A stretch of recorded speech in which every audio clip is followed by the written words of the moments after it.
dari sifat enzim. Mungkin dari sini dulu ada yang mau bertanya?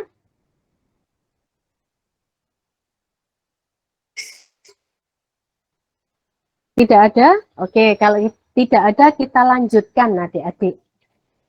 Yang selanjutnya adalah cara kerja dari enzim. Nah, ini saya yakin adik-adik dulu ya di SMP ini sudah pernah, atau di SMA ya, sudah pernah mengenal ada teori lock and key atau kunci dan gembok gitu ya, gembok dan kuncinya. Kemudian ada juga teori induced fit ya atau induksi pas. Nah, gimana? Ada yang masih ingat apa itu teori lock and key?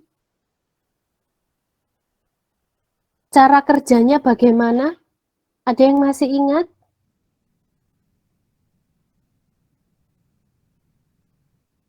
Halo?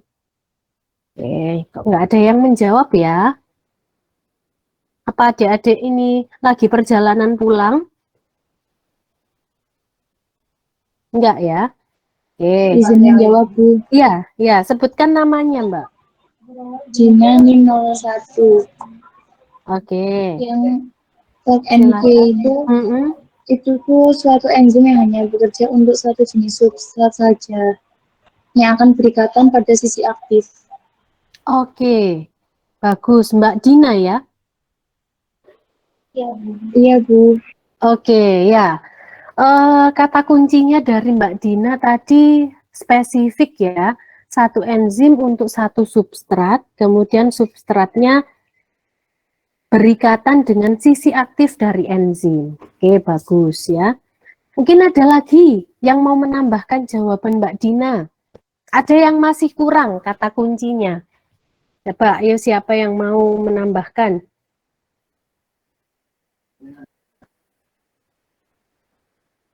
Ayo.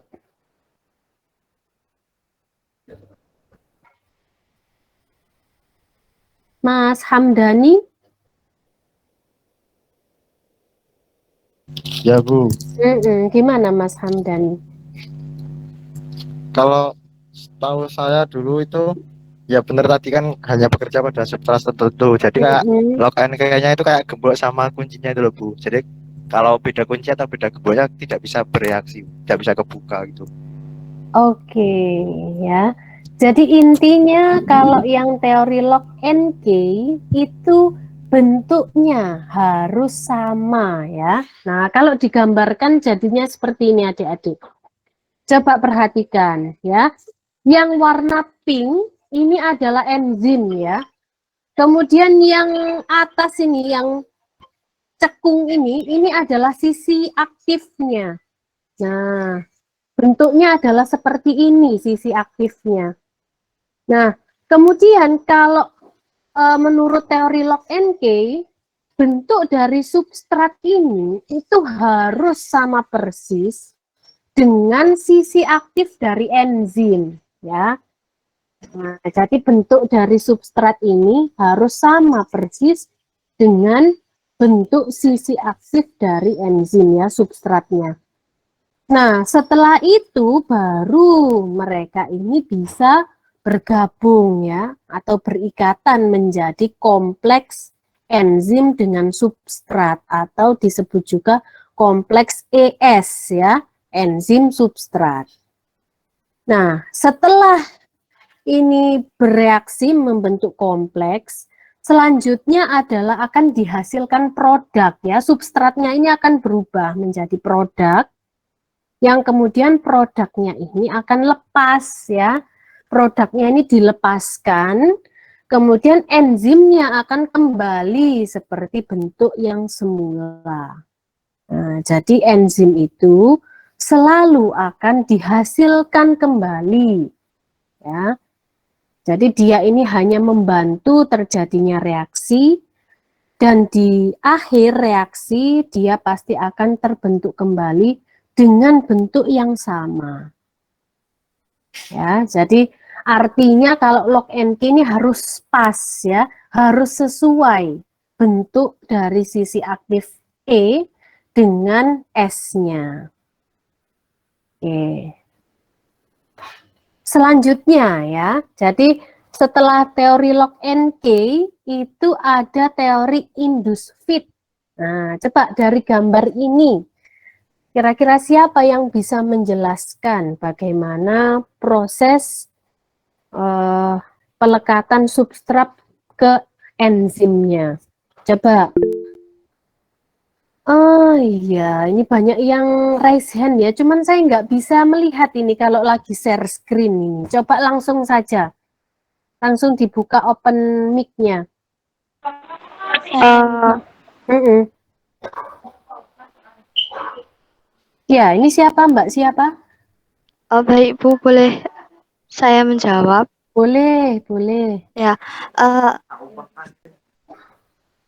jadi kalau menurut dari di gambar, si enzimnya itu menyesuaikan bentuk substratnya. Oke, Mbak Anesia ya ini ya. Iya Bu. Oke, jadi yang menyesuaikan apanya?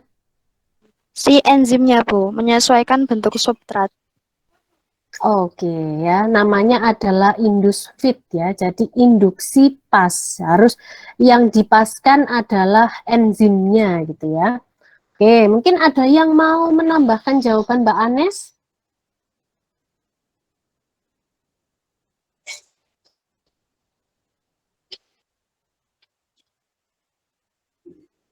Ya, mungkin sampai ke produknya ini, mungkin ada yang mau menjelaskan. Tadi ada dua kalau nggak salah ya yang raise hand ya. Oke, siapa satunya tadi? Saya Ibu Oke, Mbak siapa? Arifa. Arifa Bila itu ya. Oke. Oke, gimana Mbak Arifa? Jadi teori cocok terinduksi ini Mm-mm. berasumsikan bahwa substrat itu berperan dalam menentukan bentuk akhir enzim dan sebagian enzim itu bersifat fleksibel. Nah, pada saat teori terinduksi ini melakukan kerja, bentuk sisi aktif berubah pada saat molekul substratnya melekat gitu Bu. Jadi menyesuaikan dengan bentuk substratnya yang enzim. Dengan Oke, demikian, bagus. Mm-mm. permukaan molekul substrat akan sesuai dengan sisi aktif enzim. Oke, ya. Oke, bagus Mbak Arifa ya. Jadi pada teori induced fit ini, yang bentuknya fleksibel atau bisa berubah-ubah adalah enzimnya ya. Tepatnya adalah pada sisi aktifnya atau yang ada tanda bintang merah ini ya. Nah, bintang merah ini adalah sisi aktif dari E atau enzimnya. Nah, ketika enzim ini akan berikatan dengan substrat. Nah, kan ini dilihat dulu ya. Oh, ternyata substrat ini bentuknya seperti ini ya. Berbeda dengan bentuk sisi aktif dari enzim. Nah, sehingga enzim ini secara otomatis dia akan merubah bentuk dari sisi aktifnya sehingga bisa berikatan dengan substratnya. Nah, sehingga di sini jadilah seperti ini ya. Yang awalnya ini cekung sedikit, nah akhirnya dia bisa berubah sisi aktifnya menyesuaikan dengan substrat. Yang ini juga gitu ya. Jadi dia mengubah sisi aktifnya enzim ini sesuai dengan bentuk dari substrat. Sehingga karena ini bentuknya sama, maka substratnya bisa berikatan dengan enzim atau bisa menempel di enzim ini ya, sehingga membentuk kompleks ES atau kompleks enzim substrat. Nah, setelah itu baru akan dihasilkan produk ya. Substratnya ini akan berubah menjadi produk. Nah, kemudian produk ini setelah selesai akan dilepaskan ya. Ketika dia sudah berubah menjadi produk, maka produknya akan dilepaskan oleh enzim. Dan enzim ini fleksibel lagi ya.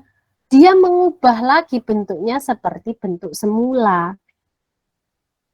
Nah, jadi enzimnya ini dia bisa fleksibel ya, menyesuaikan dengan bentuk substrat dan akan kembali lagi ke bentuk semula setelah dihasilkan produk. Nah, jadi ini adalah penjelasan dari teori induced fit ya.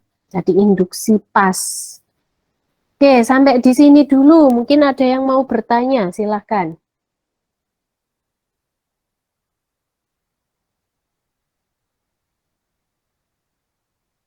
Oke, belum ada ya.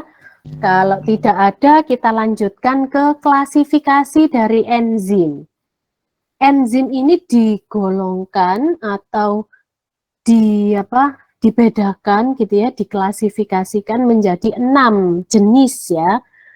Yang pertama adalah jenis oksidoreduktase. Nah, artinya di dalamnya mesti ada reaksi oksidasi dan reduksi. Kemudian ada jenis transferase. Artinya transfer ya, berarti dia memindahkan molekul satu ke molekul yang lain.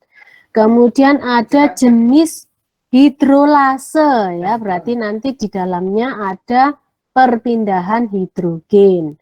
Kemudian ada jenis liase, isomerase dan ligase. Oke, akan kita bahas satu-satu ya. Jadi yang pertama untuk jenis oksidoreduktase itu di dalamnya ada banyak adik-adik ya. Contohnya ada 5. Nah, jadi ada oksidase, ada oksigenase, ada hidroksilase, ada peroksidase, dan ada katalase. Nah, nanti adik-adik bisa mempelajarinya ya. Nanti bisa dibaca sendiri gitu ya, apa artinya, nanti akan saya share ya PowerPoint-nya. Nah, jadi di dalam oksidoreduktase itu ada beberapa ya, beberapa jenis dari enzim. Setiap jenis ini dia punya karakteristik yang berbeda-beda ya. Jadi kalau oksidase dia memindahkan 2 elektron dari donor ke oksigen ya. Kemudian kalau oksigenase itu mengkatalis penggabungan kedua atom oksigen ke dalam suatu substrat tunggal dan sebagainya ya. Jadi ada 5 ya, 5 jenis di kelas oksidoreduktase. Kemudian ada lagi yang kedua adalah kelas transferase. Nah, di kelas transferase ini ada 3 jenis ya. Ada aminotransferase, ya, artinya adalah memindahkan atau mentransfer gugus amino dari satu asam amino ke akseptor asam keto dengan menghasilkan pembentukan asam amino yang baru dan asam keto yang baru. Ya, jadi pada intinya kalau transferase ini selalu memindahkan ya, memindahkan. Kemudian yang kedua ada kinase. Kemudian yang terakhir ada glukosil transferase. Jadi ada 3 jenis ya pada kelas transferase. Selanjutnya ada kelas hidrolase. Di sini jenisnya ada 5 ya. Jadi di sini adalah enzim yang mengkatalisis reaksi-reaksi hidrolisis. Yang pertama ada esterase, ada lipase, ada fosfatase, ada amilase, ada proteolitik atau protease atau peptidase. Nah, jadi yang biasanya ada enzim lipase, nah berarti dia masuk ke kelas hidrolase ya. Ya, ini akan memecah lipid ya menjadi asam lemak dan gliserol. Kemudian amilase itu juga masuk di kelas hidrolase, di mana dia memecah ikatan-ikatan pada amilum menjadi maltosa. Oke, kemudian yang selanjutnya adalah kelas liase, di mana ini enzimnya ini bisa menambahkan atau menghilangkan unsur air amonia atau CO2. Contohnya adalah pada enzim dekarboksilase, dehidratase, dan aldolase. Nah, jadi banyak sekali adik-adik ya jenis dari enzim. Sehingga kemudian ini diklasifikasikan ke dalam 6 kelas ya. Oke, kemudian kelas isomer. Nah, artinya isomer itu berarti dari bentuk atau dari letak gugus fungsinya ya. Jadi di sini contohnya adalah isomerisasi L menjadi G, kemudian ada reaksi mutasi atau perpindahan posisi suatu gugus ya. Pokoknya yang berhubungan dengan bentuk-bentuk gugus fungsi dan juga letak dari gugus fungsi itu ada di kelas isomerase. Kemudian ada juga kelas ligase, artinya ligase itu diperoleh dari ligasi ya. Artinya adalah disatukan atau diikatkan dengan menggunakan energi ATP. Kemudian, nah jadi sudah ya ada 6 kelas sampai dengan kelas ligase. Oke. Kemudian ada juga faktor-faktor yang mempengaruhi kerja enzim ya. Karena enzim tadi adalah gabungan antara protein dan non-protein, maka sifatnya dan juga faktor-faktor yang mempengaruhi kerja dari enzim itu sama persis dengan protein ya, di mana dia ini selalu dipengaruhi oleh suhu. Ya, jadi ada suhu optimal di mana enzim itu bisa melakukan atau bisa aktif gitu ya, aktif dalam menjadi biokatalisator. Nah, suhunya sekitar berapa? Tadi ya ada rentangnya ya. Jadi sekitar suhu tubuh kita. Nah, berarti sekitar 35 derajat Celcius sampai 40 derajat Celcius ya. Jadi itu adalah suhu yang optimal. Kemudian juga pH atau derajat keasaman ya. Nah, biasanya itu berkisar antara 6 sampai 8. Kemudian ada juga hasil akhir produk. Nah, jadi produknya itu apa nanti yang akan dibentuk. Nah, kemudian yang keempat adalah konsentrasi enzim dan substrat. Kalau misalkan konsentrasinya itu tidak sama, ya, maka akan mempengaruhi laju reaksinya, gitu ya. Jadi kalau enzimnya itu konsentrasinya rendah, substratnya tinggi, nah, maka yang perlu dilakukan adalah menambah konsentrasi enzimnya supaya setara. Nah, kalau setara maka reaksinya akan lebih cepat. Kemudian ada juga zat penghambat atau apa? Inhibitor. Nah, jadi ada inhibitor atau zat penghambat yang menghambat terjadinya reaksi antara enzim dengan substrat. Nah, nanti akan kita bahas ya satu-satu. Nah, ini tadi adalah faktor suhu ya yang mempengaruhi kerja dari enzim. Bisa kita lihat di sini adik-adik bahwa pada suhu jauh di bawah suhu optimal, misalkan pada 0 derajat, enzim ini biasanya akan tidak aktif ya. Artinya tidak aktif itu berarti dia tidak bisa mengikat substrat. Tetapi di sini dia tidak rusak ya, hanya beku gitu ya. Sehingga dia sifatnya tidak aktif. Kemudian enzim pada tubuh manusia itu biasanya bekerja optimal pada 35 derajat sampai 40 derajat. Kemudian juga sebagian besar enzim itu tidak aktif pada suhu pemanasan di atas 60 derajat Celcius. Nah, ini sama sifatnya dengan protein. Ya, misalkan ya, adik-adik punya telur. Telur itu kan salah satu bahan makanan yang banyak mengandung protein ya. Nah, telur itu ketika kita panaskan, maka yang terjadi apa? Yang terjadi adalah yang pertama ya, perubahan ya, yang awalnya dia ini cair ya, telur ayam itu kan cair ya. Ketika kita panaskan, maka yang terjadi adalah telur itu menjadi padat ya. Jadi perubahan wujud dari cair ke padat. Kemudian yang kedua adalah terjadi perubahan struktur dari ikatan peptida yang ada di protein. Nah, karena terjadi perubahan struktur, maka otomatis di situ akan terjadi kerusakan ya, karena strukturnya berubah. Nah, sehingga kalau dilakukan pemanasan lebih dari 60 derajat, protein itu akan terdenaturasi atau rusak karena terjadi perubahan struktur ikatan peptida di dalam protein. Oke, adik-adik.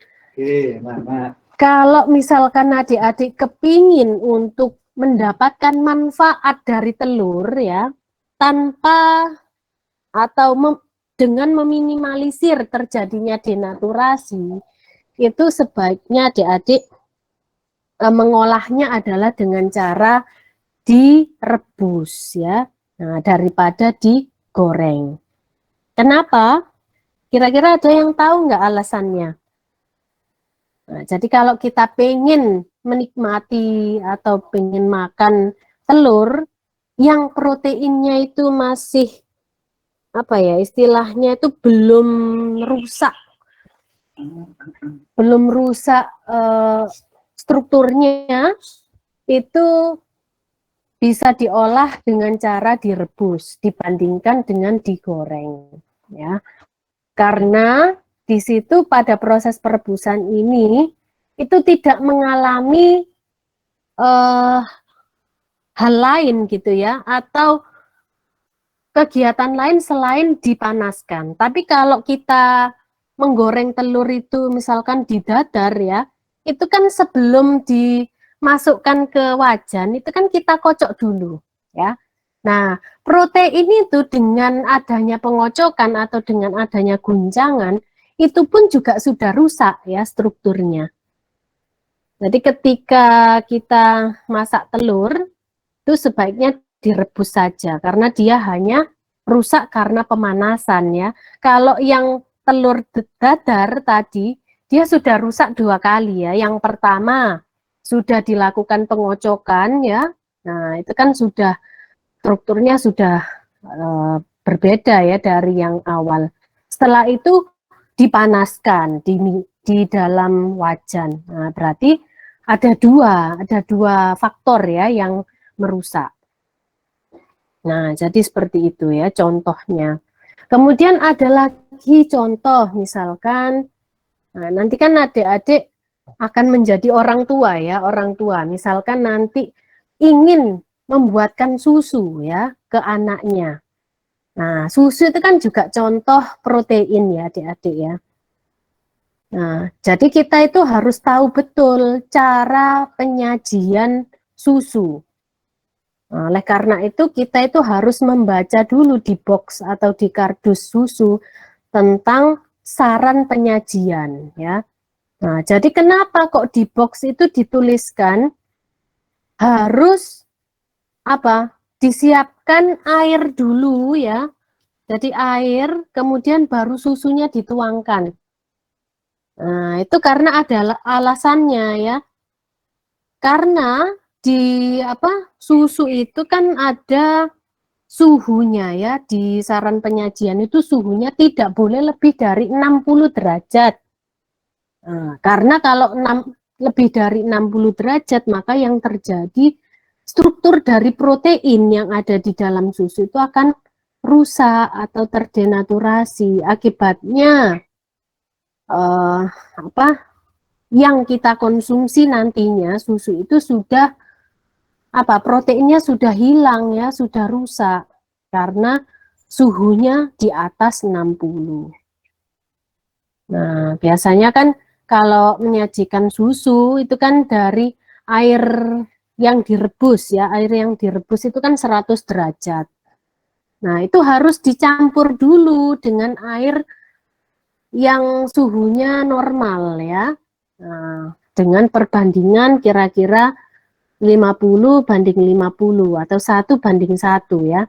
Air panas dengan air biasa. Nah, setelah itu kita cek suhunya gitu ya. Apakah itu sudah pas ya, tidak terlalu panas. Nah, kalau sudah pas baru kita masukkan bubuk susunya. Ya, jangan bubuk susunya dulu ditaruh botol, baru dituangkan air panas, dikocok-kocok, ditambahkan air biasa. Nah, itu kan berarti sudah rusak dulu gitu ya.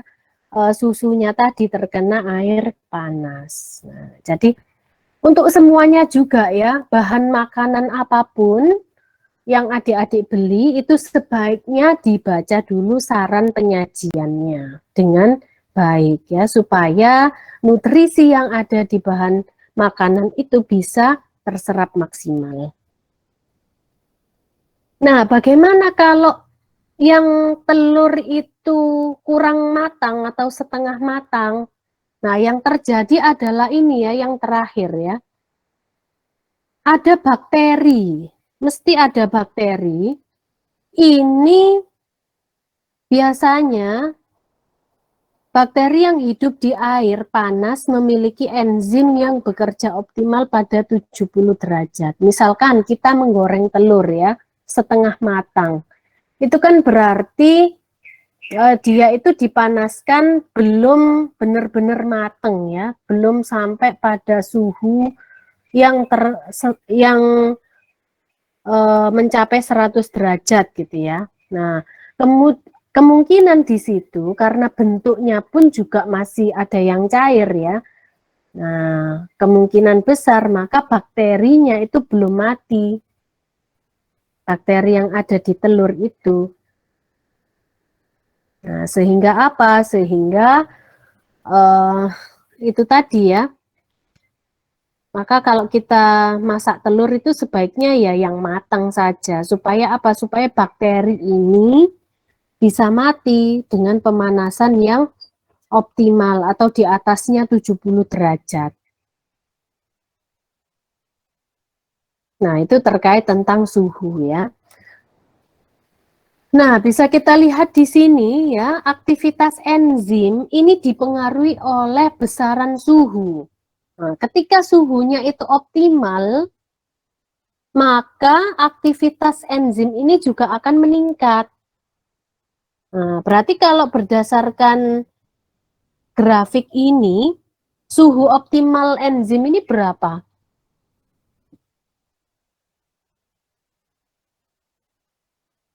Berapa adik-adik? Antara 40 ke 50. Ya, jadi kalau kita tarik garis ya, enzim ini ternyata dia ini optimal, bekerja optimal pada suhu antara 40 sampai 50 derajat ya. Oke, bagus. Kemudian ini ya, dari derajat keasaman atau pH. Nah, ternyata di sini setiap enzim itu punya pH optimalnya masing-masing, adik-adik. Nah, kalau kita lihat di sini ada enzim pepsin. Pepsin ini optimalnya pada pH berapa?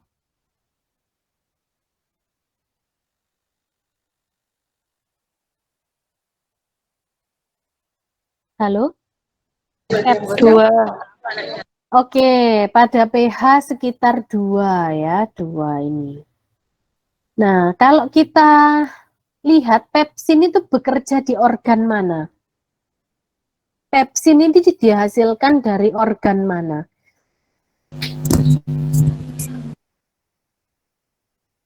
Organ apa? Lambung, bagus ya.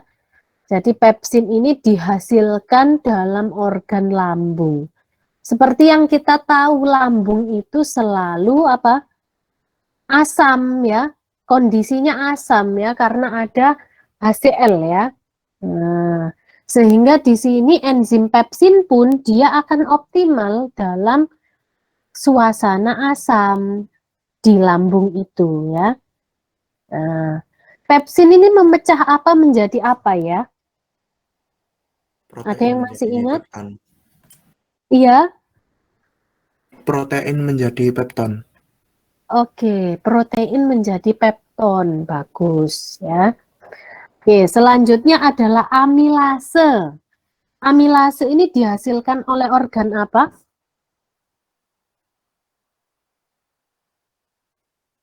Mulut. Oke, mulut ya. Nah, karena dia ini di mulut ya, maka pH-nya yang optimal adalah sekitar 7 sampai 8. Ya. Jadi tergantung pada organnya ya. Organnya itu di mana gitu ya. Yang yang ada enzim ini tuh di mana. Nah, ternyata ini di mulut gitu ya. Nah, suasana mulut itu kan ya netral ya, tidak asam, tidak terlalu basah. Amilase ini memecah apa menjadi apa? Ada yang masih ingat? Amilum menjadi glukosa. Oke, amilum menjadi glukosa. Bagus. Kemudian tripsin. Tripsin ini biasanya bekerja di suasana basah ya optimalnya. Nah, coba dicek. Tripsin ini dibentuk di organ apa? Pankreas. Oke, bagus. Pankreas ya. Ternyata di pankreas itu suasananya adalah basah. Nah, apa yang dipecah oleh tripsin ini? Protein menjadi asam amino dan peptida. Oke, protein menjadi asam amino dan peptida ya. Berarti substratnya adalah protein, produknya adalah asam amino dan peptida dengan bantuan enzim tripsin. Gitu ya maksudnya ya. Oke. Kemudian di sini ada faktor juga yang mempengaruhi kinerja dari enzim, yaitu hasil akhir atau produknya. Nah, di sini dikatakan bahwa produk yang terbentuk secara berlebihan itu bisa menghambat kerja dari enzim. Nah, jadi misalkan ada satu substrat ya, satu substrat, kemudian dia berikatan dengan enzim, membentuk 3 produk sekaligus gitu ya. Nah, maka cara kerjanya itu akan lebih lama ya dibandingkan dengan satu substrat menghasilkan satu produk. Nah, jadi seperti itu. Kemudian jika produk yang berlebih habis digunakan, kerja enzim akan kembali normal ya. Jadi kalau produknya itu sudah dicerna gitu ya, sudah dihabiskan dalam proses metabolisme, maka kinerja enzim itu akan normal lagi ya, sudah tidak berat lagi karena produknya kan sudah digunakan gitu ya, sehingga nanti enzim akan kembali mengikat substrat lagi. Oke, kemudian yang terakhir adalah ada faktor konsentrasi enzim. Nah, jadi konsentrasi enzim itu harus setara atau sebanding dengan konsentrasi substrat ya, supaya laju reaksinya juga konstan. Nah, contohnya di sini pada reaksi dengan konsentrasi enzim yang jauh lebih sedikit dari substrat, maka jika dilakukan penambahan enzim akan meningkatkan laju reaksi. Ya, jadi awalnya enzimnya itu konsentrasinya sedikit daripada substrat. Nah, maka yang terjadi itu lajunya akan lambat ya, karena konsentrasinya tidak sebanding.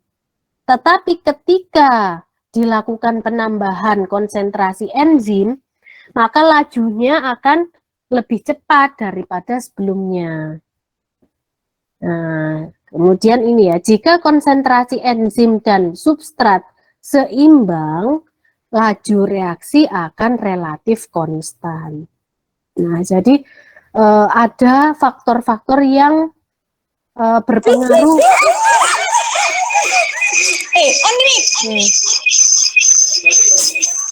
Ya, oke, siapa itu tadi ya? Oke, adik-adik, jadi ini ya, ada hubungan konsentrasi dengan laju reaksinya ya. Nah, contohnya ini ya. Ini ada grafik ya antara konsentrasi substrat ya dengan kecepatan reaksi atau laju reaksi. Kira-kira ada nggak yang bisa menjelaskan apa sih maksud dari grafik ini?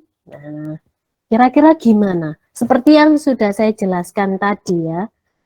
Nah, kira-kira gimana ini maksud dari grafik ini? Ada yang bisa menjelaskan?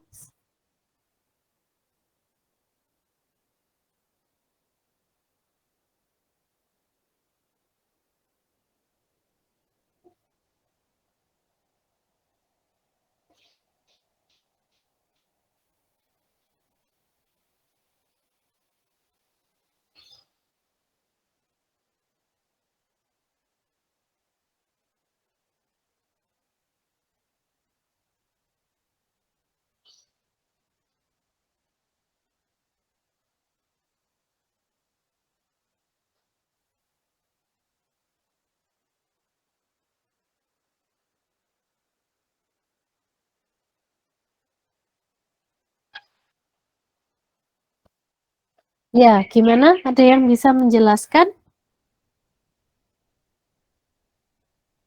Saya, Bu. Oke, siapa ini yang menjawab? Bu, izin menampilkan, Bu izin ditampilkan lagi, Bu. Soalnya tadi saya sambil membaca gambarnya. Oh, oke. Ya, Mbak Novita ya. Iya, Bu. Mohon maaf ya, Bu. Oke, nggak apa-apa. Ya, saya pengen tahu namanya saja. Karena kalau lagi share screen itu nggak bisa lihat itu apa foto sama namanya. Oke, silakan Mbak Novita.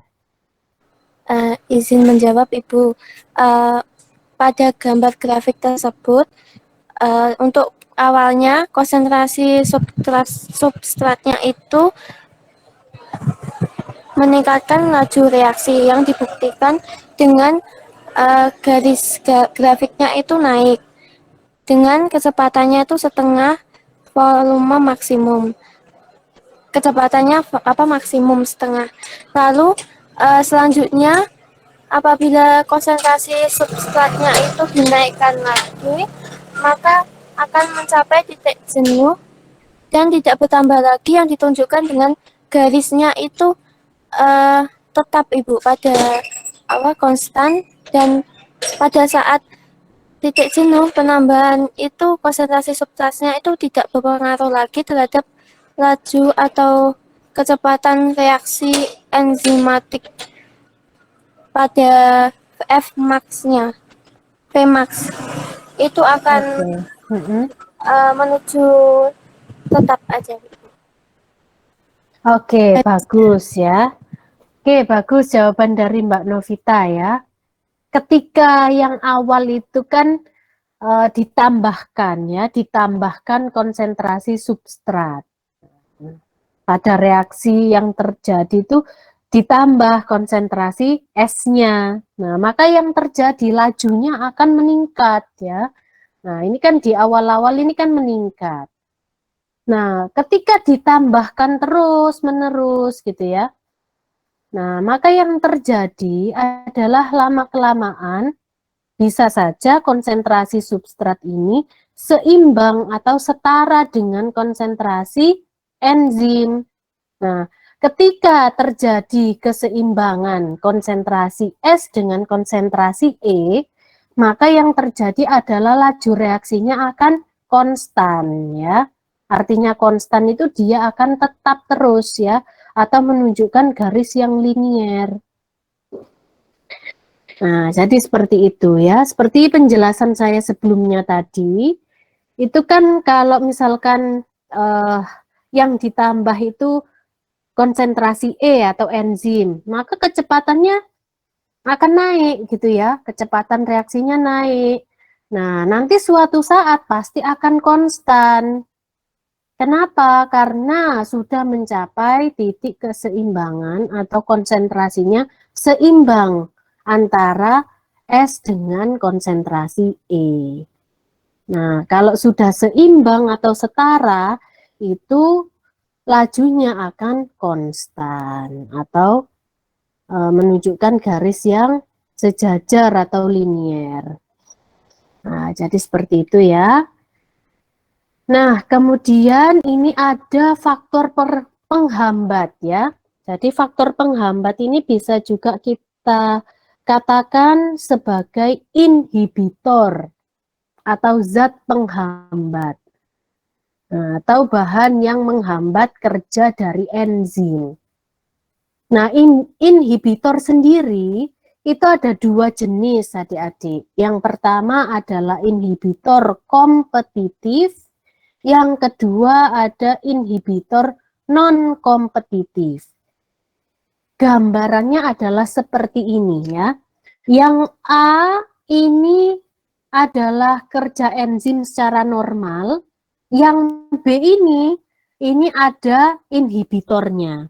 Nah, coba siapa yang bisa membedakan antara inhibitor kompetitif dengan inhibitor non-kompetitif? Ayo, silakan. Dari gambar ini ya, jadi yang A ini dalam keadaan normal tanpa inhibitor. Sedangkan yang B ini adalah keadaan dengan adanya inhibitor atau penghambat. Nah, sekarang pertanyaannya, coba bedakan antara inhibitor kompetitif dengan inhibitor non-kompetitif dilihat dari gambar yang B. Yuk, silakan.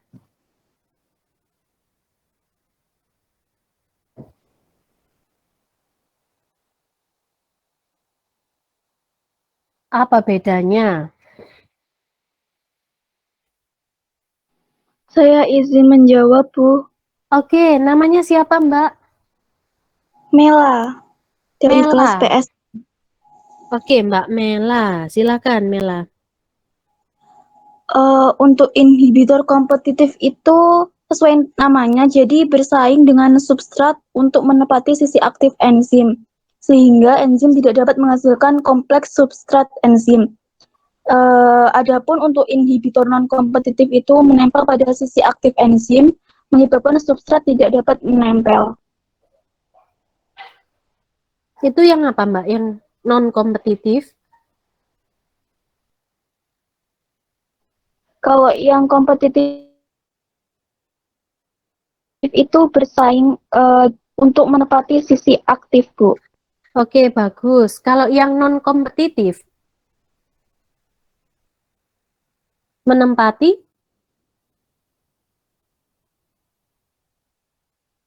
Kalau yang non-kompetitif berarti inhibitornya di mana? Kalau yang kompetitif itu penghambat yang dapat berikatan dengan enzim maupun dengan kompleks enzim substrat. Oke. Nah, coba yang inhibitor kompetitif tadi sudah betul ya. Nah, sekarang coba ada lagi yang mau menambahkan untuk inhibitor non-kompetitif. Ayo. Oke, yang raise hand langsung saja open mic. Jadi saya mau menambahkan soal inhibitor non-kompetitif. Nah, tadi kan sudah dijelaskan kalau si kompetitifnya itu menempel pada enzim. Selain menempel, si kompetitifnya itu juga merubah si bentuk enzimnya sendiri. Sehingga Yang non ta? Ini yang non Iya. atau yang non. kompetitif? Oke, yang non Yang ya. non. Yang non kompetitif ini selain menempel, dia juga merubah bentuk si enzimnya sendiri, sehingga si substrat yang awalnya menempel itu tidak bisa lagi menempel karena bentuknya si enzim sudah berubah. Oke. Ya, mungkin ada yang mau menambahkan jawaban Mbak Anes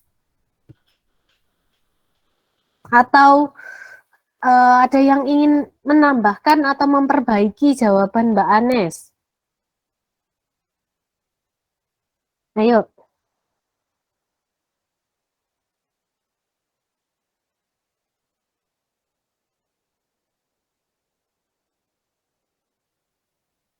Izin menjawab, Bu. Ya, sebutkan namanya. Mbak siapa ini? Sylvia Amelia dari kelas PSU. Oke, Amelia ya.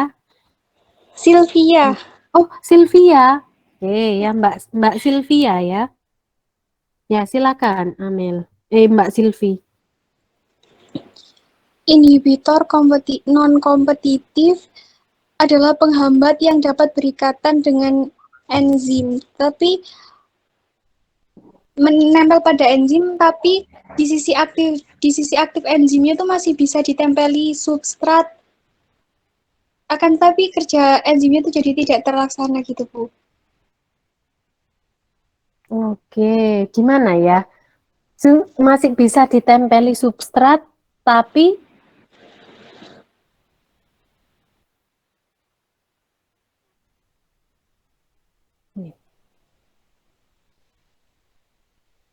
gimana tadi Mbak? Masih bisa ditempeli substrat, tetapi Begini, inhibitor non-kompetitif adalah penghambat yang dapat berikatan dengan enzim maupun dengan kompleks enzim substrat. Jika inhibitor menempel pada enzim, maka struktur sisi aktif enzim akan berubah, namun substrat masih bisa menempel pada sisi aktif, tetapi kerjanya nanti tidak terlaksana begitu, Bu.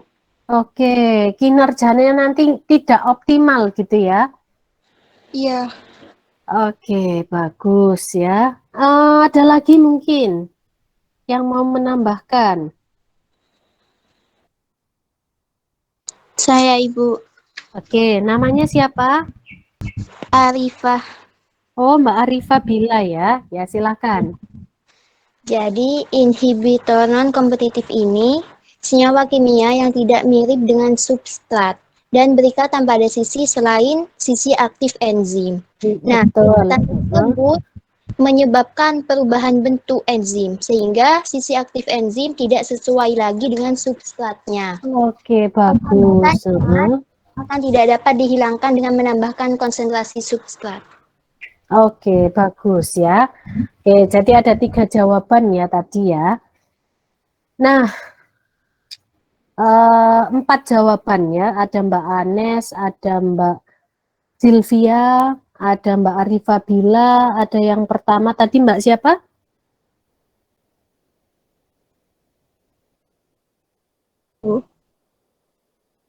Halo? Yang menjawab pertama tadi siapa ya? Mela, Bu. Oke, Mbak Mela ya, Mela. Oke.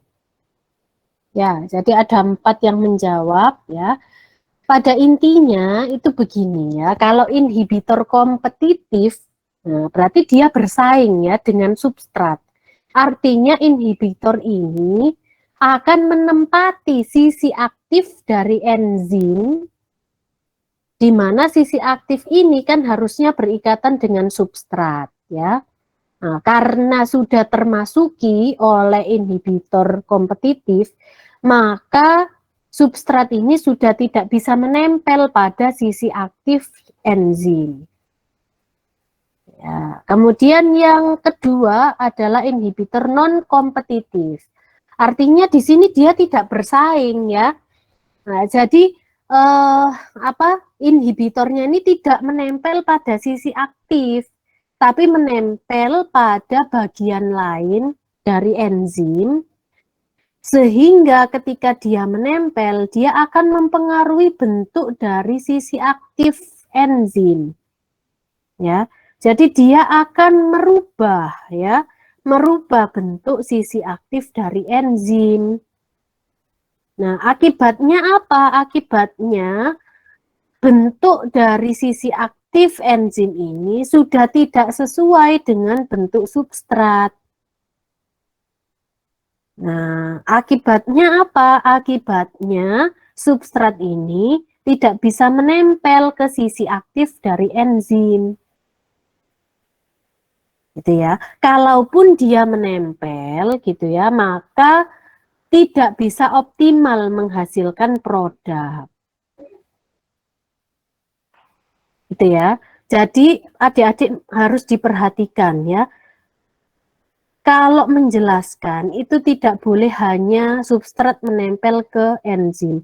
Tapi jelaskan, harusnya kan substrat menempel pada sisi aktif ya. Nah, jadi di enzim itu ada sisi aktif dan juga ada bagian yang lain ya selain sisi aktif. Gitu ya. Nah, apa yang membedakan gitu ya? Jadi ini dijelaskan begitu ya. Yang membedakan antara inhibitor kompetitif dengan inhibitor non kompetitif. Yang A, yang sebelah kiri ini adalah contoh dari inhibitor kompetitif ya. Artinya inhibitornya masuk ke sisi aktif dari enzim. Nah, yang E ini kan adalah enzim ya. Kemudian yang cekung ini adalah sisi aktifnya. Nah, yang ke kanan ini adalah reaksi biasa tanpa disertai inhibitor. Nah, artinya di sini dia akan berjalan normal ya, di mana substratnya ini menempel di sisi aktif enzim sehingga akan menghasilkan produk. Sedangkan yang tanda ke bawah ya, ini adalah dia diberikan inhibitor ya. Nah, inhibitornya sifatnya kompetitif, otomatis dia menempel pada sisi aktif sehingga substratnya tidak bisa masuk ke sisi aktif karena sudah dimasuki inhibitor. Apa yang terjadi? Ternyata tidak akan ada produk yang dihasilkan. Nah, kita bandingkan dengan yang non kompetitif ya. Nah, di sini ada sisi aktif ya yang bentuknya seperti W. Nah, ini adalah sisi inhibitor. Ketika tidak ada inhibitor atau reaksi yang berjalan normal, ini langsung saja ya substratnya masuk ke sisi aktif sehingga membentuk kompleks ES dan akhirnya produknya akan lepas ya. Nah, sedangkan yang arah ke bawah inhibitornya masuk ke selain sisi aktif atau ke sisi inhibitor ini. Nah, karena sudah dimasuki inhibitor di sisi yang sebelah sini, maka yang terjadi adalah sisi aktifnya berubah bentuk ya. Yang semula W ya menjadi bentuknya seperti ini. Nah, ini kan sudah tidak sesuai dengan bentuk dari substrat. Nah, kan tetapi masih memungkinkan kalaupun dia ini pengen nempel, itu masih memungkinkan tapi tidak bisa berjalan optimal. Akibatnya apa? Memungkinkan terbentuk sedikit ya, sedikit produk atau tidak ada produk yang dibentuk. Ya. Karena dia ini sudah tidak optimal, maka kemungkinan kalaupun terbentuk produk itu sedikit atau tidak terbentuk produk sedikit pun. Nah, jadi penjelasannya seperti ini. Oke, adik-adik, jadi itu ya materi kita terkait dengan enzim. Ya, mungkin sampai di sini dulu. Ada yang ingin bertanya, silahkan. Ya, langsung open mic aja yang bertanya.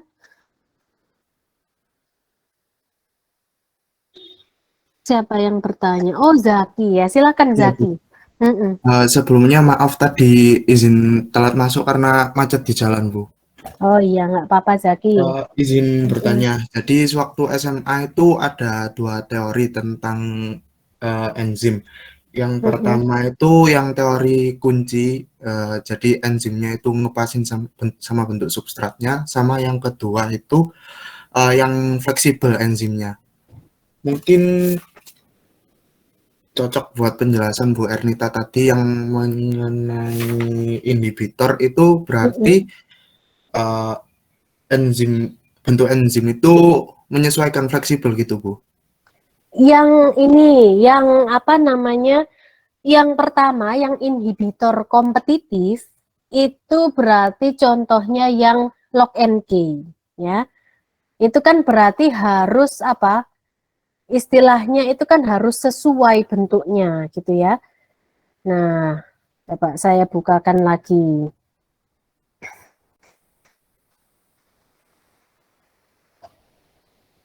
Nah, ini ya. Jadi kalau yang kompetitif itu kan bentuknya inhibitor ini sama dengan bentuknya sisi aktif dari enzim, ya. Nah, oleh karena itu, karena inhibitornya sudah masuk dan sesuai, maka substratnya sudah tidak bisa masuk lagi karena tersaingi oleh inhibitor. Nah, sehingga karena tidak terbentuk kompleks ES, sehingga produknya tidak mungkin terbentuk, ya. Nah, kemudian untuk yang non-kompetitif, ini menggunakan indusfit, ya. Kenapa? Karena ini, karena setelah dia ini sisi yang lain ini apa ditempeli oleh inhibitor, maka di sini sisi aktifnya akan berubah ya. Nah, berarti dia sifatnya adalah fleksibel ya, bisa berubah setelah diberikan inhibitor. Nah, setelah berubah menjadi bentuknya seperti ini, kan ini nggak cocok ya dengan bentuknya substrat. Akan tetapi substrat ini masih bisa menempel walaupun tidak optimal gitu ya. Nah, artinya tidak optimal itu bisa jadi tidak dihasilkan produk, bisa jadi produk yang dihasilkan sedikit. Ya, mungkin di sini bisa ya, masih bisa dimasuki oleh substrat. Nah, mungkin ini di sini bentuknya jadi fleksibel gitu ya. Nah, karena dia ditempeli oleh inhibitor, nah, sehingga bentuk aktifnya ini dia akan berubah. Nah, ini seperti teorinya indus fit ya. Nah, sedangkan kalau yang inhibitor kompetitif ini menggunakan teorinya lock and key. Kalau sudah ini nggak dimasuki ya, nah, maksudnya substratnya ini sudah tidak bisa masuk ke sini, maka otomatis tidak akan ada produk yang terbentuk. Nah, kalau non kompetitif ini masih memungkinkan little ya, sedikit ya, sedikit atau tidak ada produk yang terbentuk.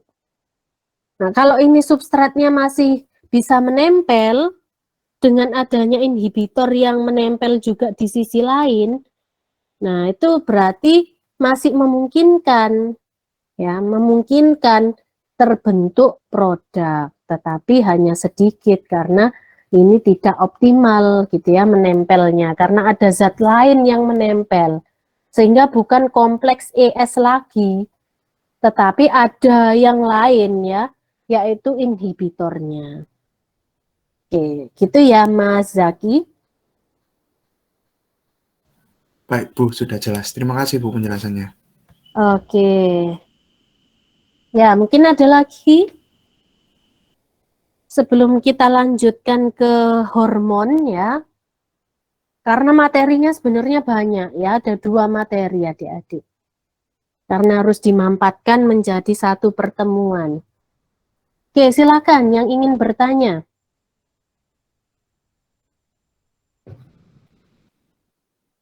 Tidak ada? Oke, kalau tidak ada saya lanjutkan ya untuk materi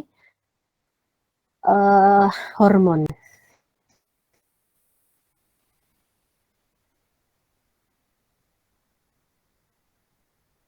Oke, adik-adik ya. Jadi yang berikutnya ini adalah hormon. Kenapa kok saya tuliskan di sini sistem endokrin? Karena hormon itu dihasilkan melalui kelenjar endokrin atau endokrin gland ya, kelenjar endokrin. Nah, endokrin ini sendiri itu berasal dari kata nih, endokrinologi ya, berarti ada endokrin dan logi. Artinya endokrin itu adalah kelenjar endokrin atau juga disebut sebagai kelenjar penghasil hormon. Dan logi ini adalah ilmu ya. Jadi endokrinologi ini adalah ilmu yang mempelajari tentang kelenjar penghasil hormon. Nah, cara kerjanya itu bersama dengan sistem syaraf ya. Nah, jadi artinya begini, kalau misalkan kita merasakan sesuatu ya, merasakan perubahan di dalam tubuh kita ya, otomatis akan ada sinyal yang mengirim ke otak, khususnya di bagian hipotalamus ya. Hipotalamus itu adalah master of gland ya, atau kelenjarnya kelenjar ya. Nah, jadi di situ itu sangat banyak sekali ya, atau sangat banyak sekali nantinya melalui hipotalamus, kelenjar pituitari, itu adalah kelenjar-kelenjar yang banyak menghasilkan hormon ya.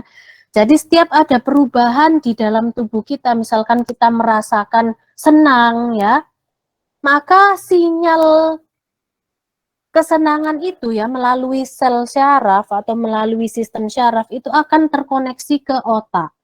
Sehingga di bagian hipotalamus di otak itu akan mensekresikan ya yang namanya hormon oksitosin. Nah, jadi hormon oksitosin itu dikeluarkan ketika kita merasa bahagia. Nah, akibatnya apa setelah disekresikan hormon oksitosin? Maka mood kita ya, mood, kemudian perasaan, kemudian organ-organ di dalam tubuh kita itu pun juga akan melaksanakan tugasnya dengan baik ya. Nah, karena itu kenapa kok kita itu harus selalu bahagia ya, supaya itu tadi ya, hipotalamus itu akan mengeluarkan hormon-hormon yang bisa memicu ini ya, untuk memicu supaya organ-organ tubuh kita itu berfungsi dengan baik, kemudian menjaga perasaan kita supaya tetap baik, tidak marah gitu ya. Nah, bawaannya senang terus. Nah, itu. Jadi ada hubungannya antara kelenjar endokrin ini dengan sistem syaraf. Nah, jadi semuanya itu akan berpusat pada otak ya. Karena otak itu yang memerintahkan seluruh kelenjar itu untuk apa? Untuk mensekresikan hormon. Nah, kita lanjut ya. Jadi kelenjar endokrin ini adalah kelenjar yang memproduksi hormon. Kelenjar ini mengeluarkan hasil sekresinya berupa hormon ke dalam aliran pembuluh darah. Nah, jadi hormon itu dikeluarkan ya oleh kelenjar endokrin, itu kemudian menuju ke aliran darah atau langsung menuju ke target sel. Nah, jadi ada dua ya. Ada yang dialirkan melalui pembuluh darah, ada yang langsung menuju ke target selnya. Nah, kelenjar endokrin ini adalah kelenjar yang tidak mempunyai saluran khusus dalam mengeluarkan sekretnya. Nah, artinya dia langsung saja ya melalui pembuluh darah atau langsung menuju ke sel target. Kemudian satu kelenjar ya itu bisa membentuk atau mensintesis satu atau lebih hormon. Ya. Jadi satu organ, misalkan kelenjar pituitari, itu bisa memproduksi atau mensintesis lebih dari satu hormon. Nah, nanti jenis-jenis hormonnya akan kita bahas ya. Nah, sekarang apa sih definisi hormon itu sendiri gitu ya? Hormon ini adalah zat aktif yang dihasilkan oleh kelenjar endokrin yang masuk ke dalam peredaran darah untuk mempengaruhi jaringan secara spesifik ya. Jadi akibat dari adanya hormon itu bisa langsung kita ketahui manfaatnya gitu ya. Nah, misalkan ada orang yang tidak bisa memproduksi hormon insulin. Ya, insulin itu apa? Untuk mengontrol gula darah itu ya. Kalau di pasien diabetes itu kan harus suntik insulin. Nah, artinya di situ itu langsung mempengaruhi ya, mempengaruhi sistem ya, sistem yang ada di organ-organ seluruh tubuh kita. Nah, jadi kalau ada salah satu hormon yang tidak disekresikan, maka akan mempengaruhi seluruh kinerja organ pada tubuh kita. Gitu ya. Nah, untuk ini hormon itu bisa disintesis atau dibuat dari kelenjar endokrin. Kemudian dikeluarkan dalam sirkulasi darah atau menuju ke sirkulasi darah. Kemudian melakukan interaksi dengan protein yang disebut sebagai reseptor. Kemudian juga mempunyai kerja yang spesifik pada target sel. Ya, jadi setiap hormon itu punya kerjanya masing-masing ya. Misalkan pada wanita ya, wanita itu punya hormon estrogen. Nah, di mana hormon itu mengatur sistem reproduksi wanita ya. Sedangkan di laki-laki ada hormon testosteron yang mengatur seluruh sistem reproduksi laki-laki gitu ya. Jadi kerjanya itu spesifik ya. Nah, kemudian ada ciri-ciri hormon ya. Yang pertama, disekresikan dalam darah dalam jumlah yang sangat kecil. Nah, jadi hormon ini dikeluarkan oleh kelenjar endokrin itu dalam jumlah yang sangat kecil. Kemudian ada interaksi dengan reseptor yang terdapat di sel target. Nah, misalkan kalau hormon itu langsung menuju ke sel target, itu biasanya di sel targetnya itu ada reseptor atau penerimanya yang nantinya bisa berikatan atau bereaksi dengan hormon itu. Yang ketiga adalah memiliki pengaruh mengaktifkan enzim khusus ya.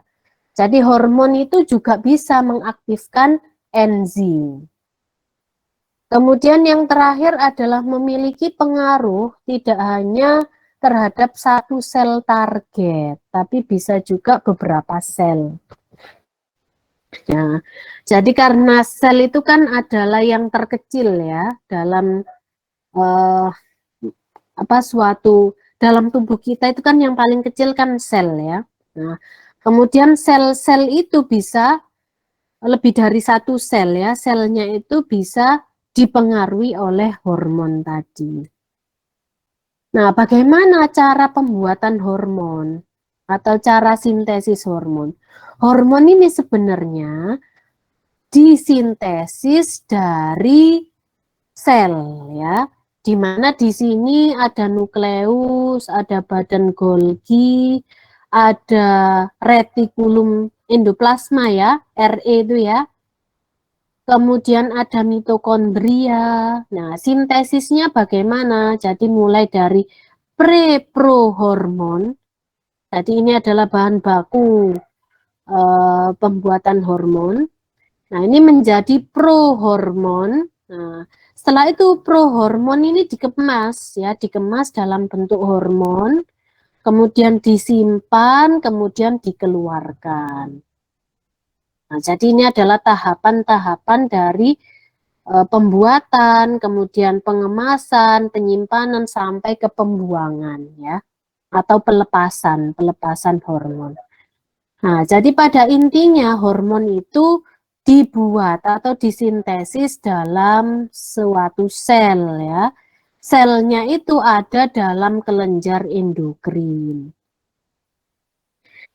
Nah, setelah itu ini ada contoh sintesis hormon steroid ya.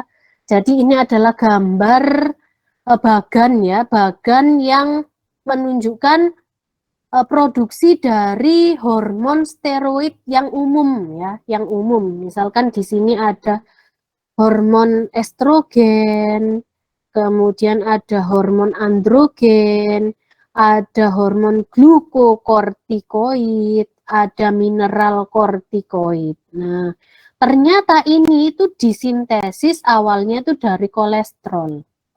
Nah, jadi dari lipid ya adik-adik ya, dari lemak. Jadi lemak ini bisa disintesis menjadi berbagai macam hormon. Nah, ini ringkasnya seperti ini ya, sintesis hormon steroid. Jadi berawal dari lipid droplet ya, atau tetesan lemak. Kemudian akan menjadi kolesterol ester. Nah, menjadi kolesterol ya, masuk ke dalam mitokondria, menjadi pregnenolon, kemudian masuk ke retikulum endoplasma, menjadi akhirnya deoksikortisol, masuk lagi ke mitokondria menjadi kortisol. Nah, akhirnya di sini kemudian dari mitokondria melepaskan ya hormon kortisol. Nah, jadi awalnya sintesis itu selalu berada di dalam sel, gitu ya. Oke. Nah, ini tadi ya. Jadi ada diagram otak tentang endokrin gland atau kelenjar endokrin. Jadi di sini ada 3 adik-adik. Ada 3 bagian di otak. Ini yang paling banyak menghasilkan hormon ya. Yang pertama ada hipotalamus, yang kedua adalah kelenjar pituitari, kemudian yang ketiga adalah kelenjar pineal. Nah, untuk hipotalamus sendiri, ini fungsinya adalah mengkoordinasi aktivitas kelenjar pituitari melalui sekresi peptida dan amino. Untuk menghasilkan, nah di sini ada 2 hormon ya. Ada hormon tropik, nah, contohnya seperti kortikotropin yang akan mempengaruhi produksi suatu hormon.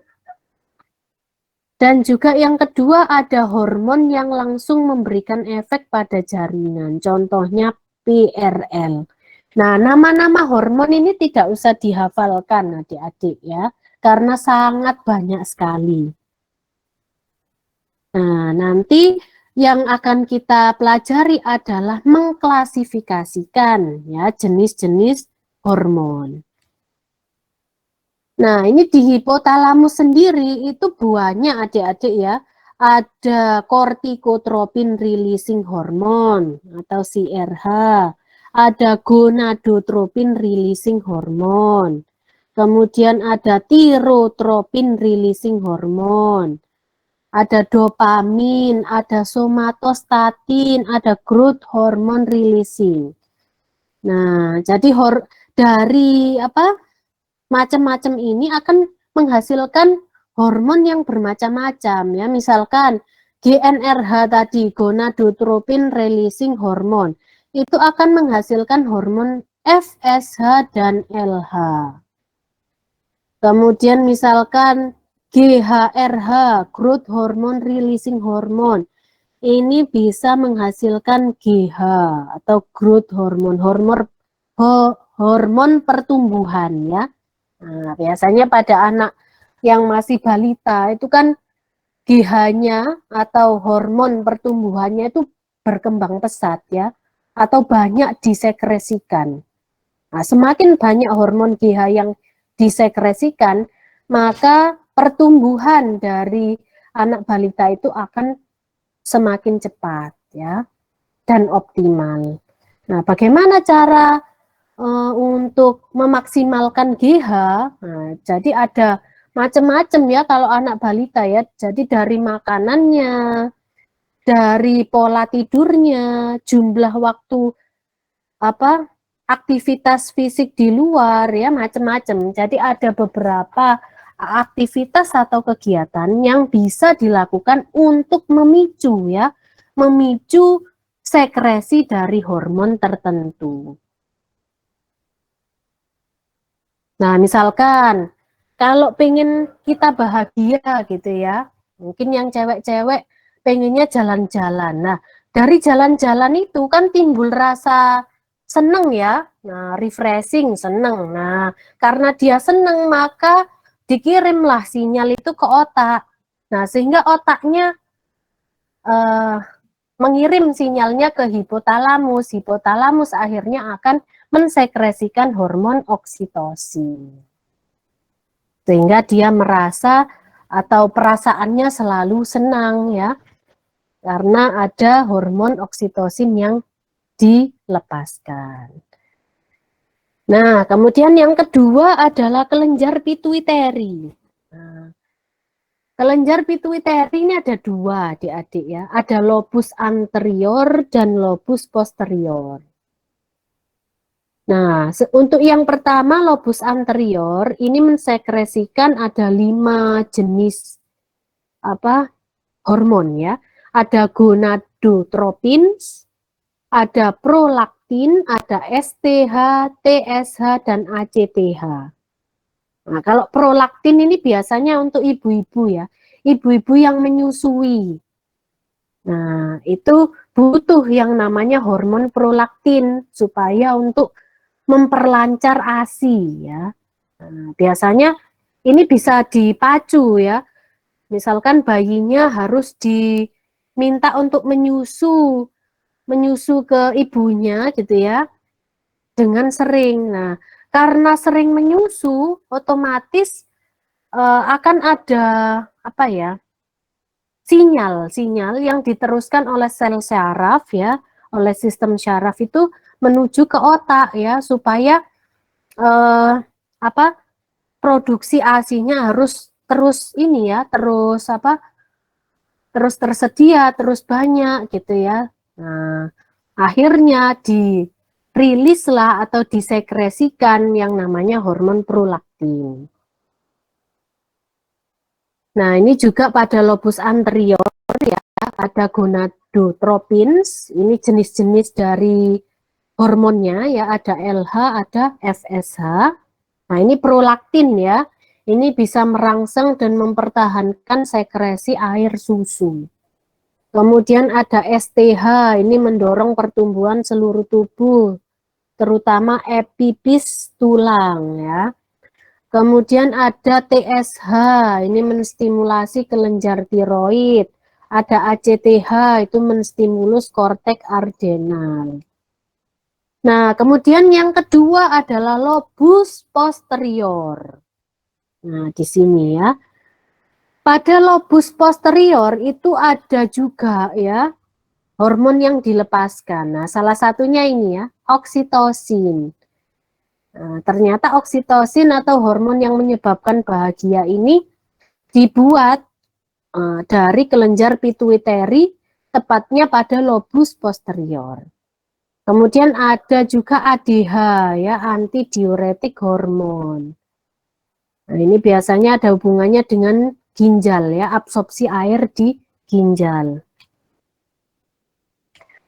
Oke, jadi itu ya terkait tentang kelenjar pituiteri dan hipotalamus yang mensekresikan jenis-jenis hormon ya. Nah, sekarang kita klasifikasikan hormon itu. Nah, hormon itu diklasifikasikan ke berbagai cara ya. Yang pertama ini dari sekresinya atau site of action. Ada dari tipe hormonnya. Kemudian ada dari struktur kimia, ada dari sifat kelarutan, ada dari lokasi reseptor, dan yang terakhir adalah sifat sinyal yang memperantarai kerja hormon di dalam sel. Nah, kita bahas yang pertama ya, site of action atau sekresi. Nah, ini ada 4 adik-adik ya, ada 4 jenis ya klasifikasi sekresi pada hormon.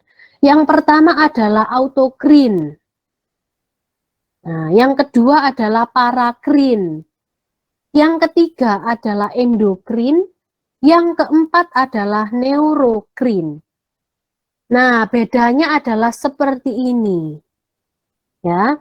Ayo coba, siapa yang bisa membedakan keempat jenis hormon berdasarkan sekresinya tadi ya, site of action-nya. Yo, bedanya apa antara autokrin dengan parakrin? Ada yang tahu?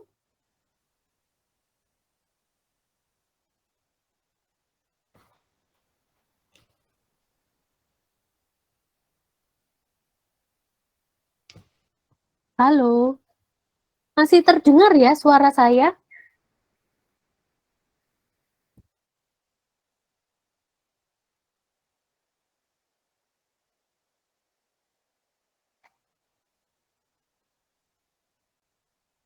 Halo adik-adik.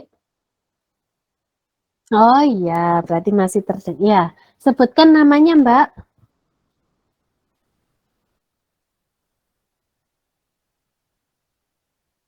Oke, silakan Mbak Asni ya.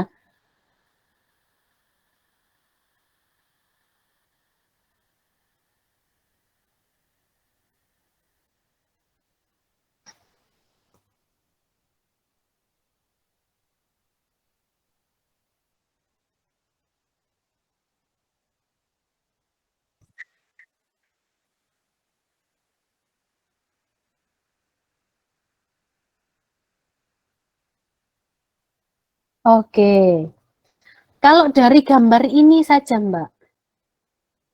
Nah, apa bedanya antara autokrin dan parakrin? Kalau kita lihat dari gambar aja. Dari gambar ya.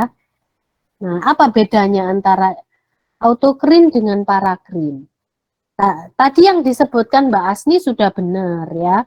Nah, tapi coba dijelaskan melalui gambar ini ya. Nah, ini saya rasa lebih mudah gitu ya menjelaskan gambar. Ayo coba mungkin yang lain mau menambahkan jawaban Mbak Asni.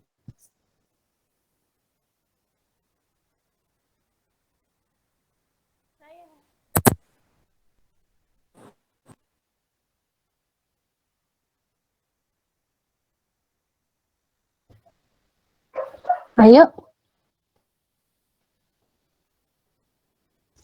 Saya izin menjawab, Bu. Oke. Ya, silakan. Namanya Ya, siapa, Mbak? saya Nurul Afidah, NIM Oke, Mbak 012. Nurul. Ya, silakan Mbak Nurul.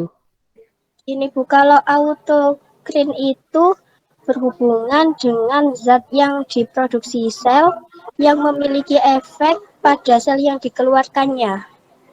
Oke, ya.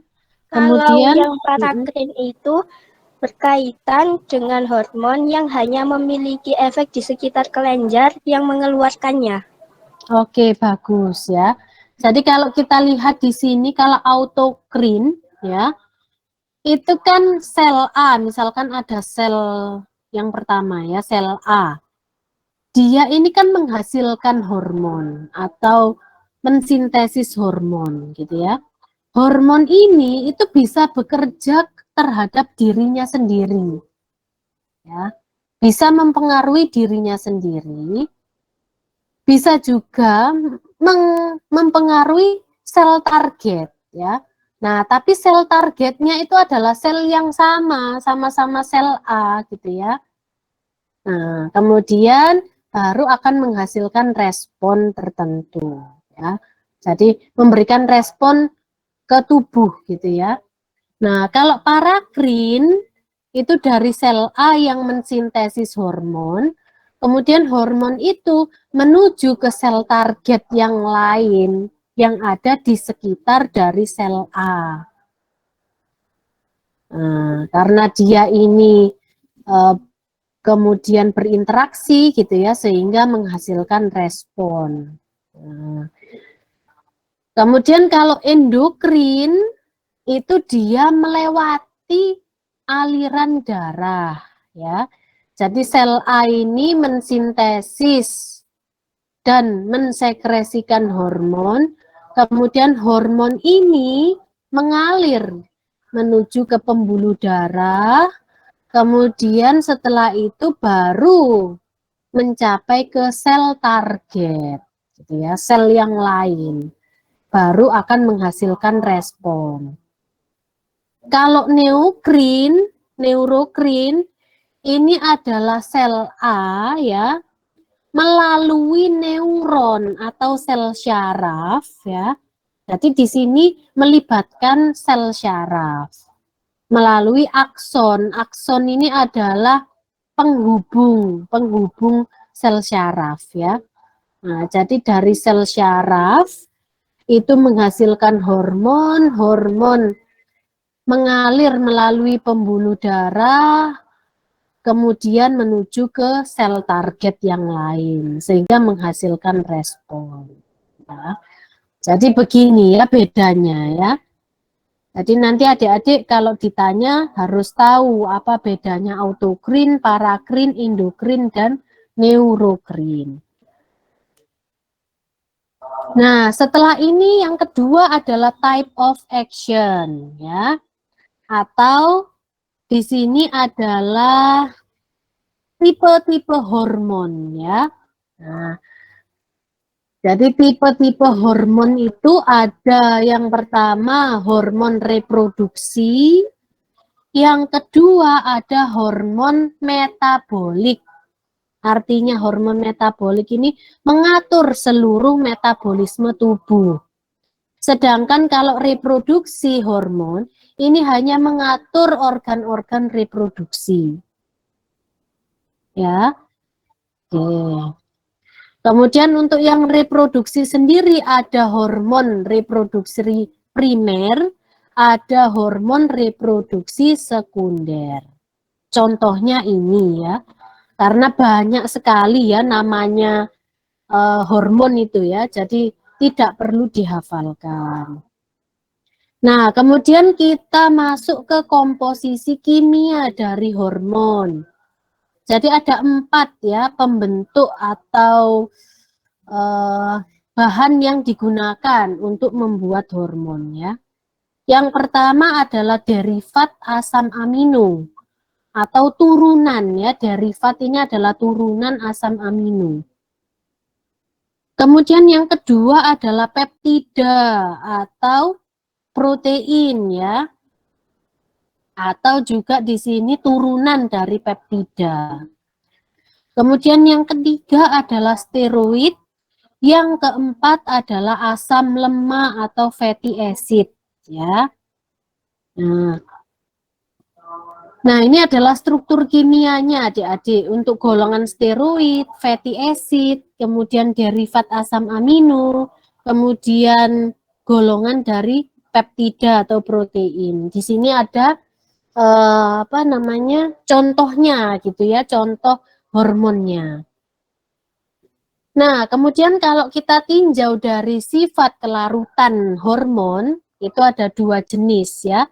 Ada lipofilik atau suka dengan lemak, artinya di sini hormonnya bisa larut dalam lemak gitu ya. Yang kedua ada hidrofilik atau suka dengan air, artinya hormonnya bisa larut dalam air. Oke, kemudian yang terakhir adalah klasifikasi hormon berdasarkan reseptornya.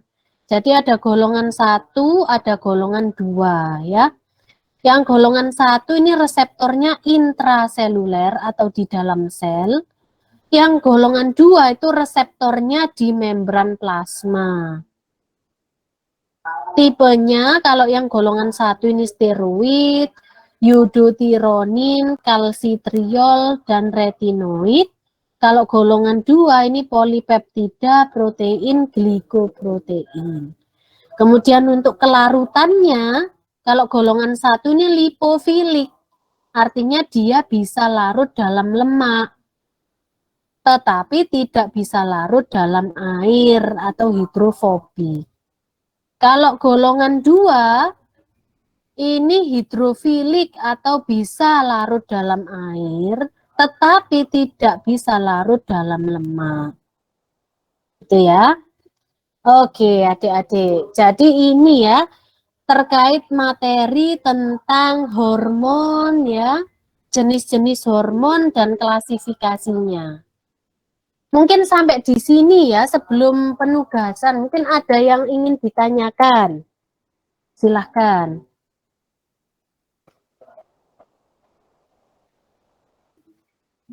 Oke, saya jelaskan dulu tentang tugasnya adik-adik. Tugasnya ini mudah ya, karena nanti adik-adik hanya membuat tabel seperti ini ya. Ini untuk masing-masing individu ya. Jadi setiap mahasiswa menuliskan 5 hormon, 5 nama hormon ya. Nah, dan diusahakan berbeda ya, karena hormon itu kan banyak sekali namanya ya. Jadi satu kelas itu diusahakan berbeda antara mahasiswa satu dengan mahasiswa yang lain, supaya nanti itu bisa lengkap gitu ya. Satu kelas itu bisa lengkap. Nah, setelah menuliskan 5 hormon, kemudian diidentifikasi adik-adik. Misalkan hormon oksitosin, kemudian di sini disekresi oleh, tadi kan berarti lobus posterior gitu ya. Kemudian fungsinya untuk apa? Dituliskan. Kemudian jenis hormonnya. Nah, jenisnya di sini dilihat ya, keterangan ini. Jenisnya dia itu master gland atau target gland. Kemudian sifat kelarutan. Sifat kelarutannya apa? Lipofilik atau hidrofilik gitu ya, ditulis gitu. Kemudian reseptornya. Nah, reseptornya tadi ini ya. Nah, reseptornya mana? Intraseluler atau membran plasma. Nah, kemudian site of action itu dipilih ya, autokrin, parakrin, neurokrin atau endokrin. Kemudian type of action dipilih yang mana, termasuk ke metabolik atau reproduksi. Nah, kemudian komposisi kimia, jadi bahan-bahannya. Nah, di sini ya. Nah, komposisi kimianya dari mana? Dari derivat asam amino, dari peptida, dari steroid atau asam lemak ya. Jadi intinya adik-adik adalah mengklasifikasikan hormon gitu ya. Nah, setelah itu baru adik-adik tuliskan daftar pustakanya. Jadi ngambil informasi itu dari mana? Itu ya. Nah, mudah ya. Jadi nanti ya ditulis singkat-singkat saja sesuai dengan ini yang diminta gitu ya. Oke, mungkin ada yang ditanyakan adik-adik, silakan. Kira-kira bisa dikumpulkan kapan ini? Jadi ditulis tangan saja ya, tulis tangan, kemudian di-scan, baru dikirimkan ke saya ya. Bisa ini ya, bisa lewat Google Drive ya. Nanti linknya diberikan ke saya.